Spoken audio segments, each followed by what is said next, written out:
Hello everyone and welcome to the class on world history. Today we are going to talk about the founding of American colonies. Now the emergence of America is something that actually not only changed the destiny of one colony, but it also affected the growth of nationalism and freedom struggle in many places, such as the freedom struggle in Southern or Latin America or the freedom struggle in Asia. As such, understanding how America developed is very important. So, today our topic is emergence of America.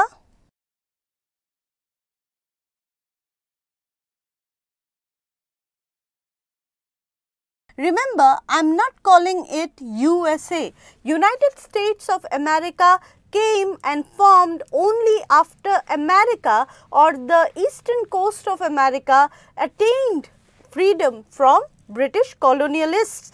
Now, I am just talking about the 13 colonies which were formed when Britishers came to America and started settling there. So, emergence of America, when we say as early as 1492, Columbus had come and discovered West Indies. Since Columbus was from Spain, Spain became the first European power to colonize America. Soon after that, many other powers of Europe came. Britain came and formed the first colony in America in 1607. The first colony was Virginia. It was given the name Virginia because the colony was in which Britishers came and settled. They came during the era of the reign of Queen Elizabeth. She was a virgin queen, and to honor her entity, the name of the first colony was given Virginia. Obviously, the last colony, that is the 13th colony, which was which came under British influence or where Britishers came and settled, was Georgia, named after the King George. So, from 1607 to 1732, if we see, Britishers colonized many part of eastern coast of America, and that is North America, and many of these colonies merged finally to form 13 colonies. So, by 1732, we had 13 colonies in America. Now, for your understanding, it is important to know what was the structure of the colonies. So, when we study American history, these 13 colonies are grouped into 3 groups. The New England colonies were actually the first colonies which were settled in the northern part of the eastern coast. So, that was called New England colonies. Most of the people who came to these colonies, which were in the, if we have to understand which are these colonies, they were on the northern part of the eastern coast.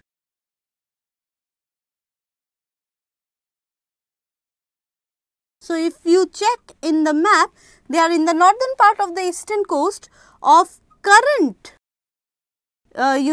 map of North America. You have to look into the map of North America, and in the northern part, the colonies which were settled were called New England colonies. The people who came there were mostly Puritans or Protestants who came escaping the Catholic anti-reform movement which had begun in Europe, and Catholics were persecuting the Protestants, and to escape such persecution, they came and they settled in the North England colonies or New England colonies or the northern part of eastern coast. Now, let me just write eastern coast. Now, what had happened there, they established a society because the eastern coast was relatively, the northern part of eastern coast was relatively a cold climate. They settled there and it was peaceful, but these people who came here escaping prosecution, they themselves became very much intolerant to other religious beliefs. They actually maintain a Puritan belief, and in New England colonies the more people who came and settled, they basically believed in just one religion, that is Protestant religion. So, their religious belief was very strict. They did not encourage intermingling of other religion or other sect. Then the second group of colony, which is the middle colonies, that is somewhere near Washington and New York, it was known as the middle colonies. Now, this middle colonies had a very different social structure than the New England colonies. While the New England colonies were more Puritan in nature, they were trying to safeguard their religious belief.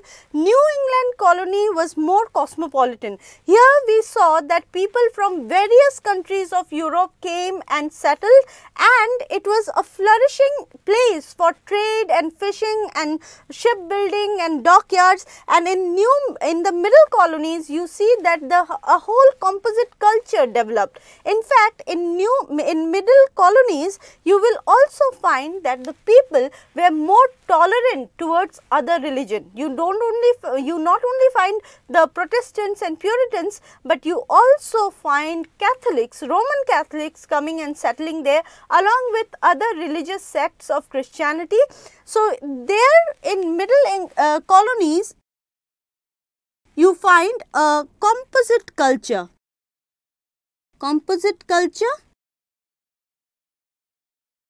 Along with religious tolerance.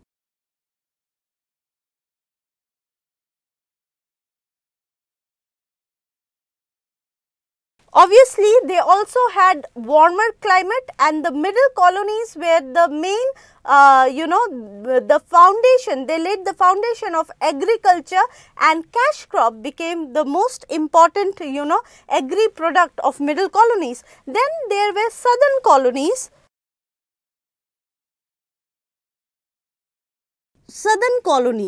And these colonies of Britain actually shared their boundary with Spain. And in these southern colonies also we see a composite culture, intermingling of various religion and sects, and obviously religious tolerance. It is also said the third colony, that is Georgia, which was established, actually King George wanted to send certain prisoners who had who were in prison for not paying their debt, and they were resettled in the colony of Georgia, and this is how southern colony flourished. So, these are the three categories of colonies, or these were the three categories in which the 13 colonies of Britain were categorized into. Now, if you look into these 13 colonies, they were very different from each other. If you see, each colony had their own governor, and this governor was appointed by the Parliament in England. As such, their political structure was very different because they individually had each governor. However, if you see, all these colonies also had elected legislature.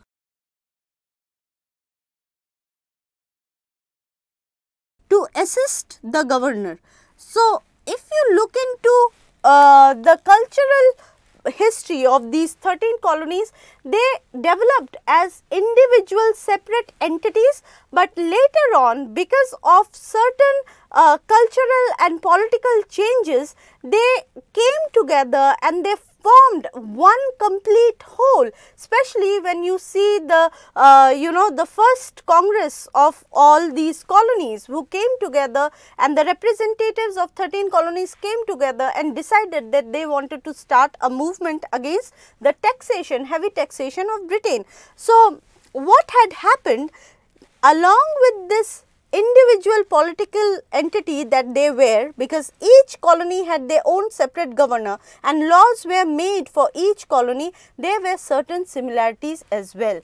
What were the similarities? First of all, these colonies were striving field of enlightenment. Most of the people who came, they were Protestants, they had seen Reformation movement, and not only that, they had also experienced what kind of what kind of Reformation Enlightenment era had brought, the development that Enlightenment era had brought. So, most of the people who came and settled in America were actually driven by the philosophies of Enlightenment era. At the same time, they all had their own legislature which were self-elected. As such, they had trained themselves in forming local government, and then there was obviously a political unity, because after all they were all under the political authority of the Parliament of England. The laws were made at England. So, where did they found uniformity? The uniformity was in the political structure. And this political structure later on became the binding thread between the 13 colonies. So, this is how 13 colonies emerged. In our other classes, we will further discuss that why did the relationship between the mother country, that is Britain, from where these settlers came, and America became so strenuous, and what was the result of these changes. Thank you for attending this class.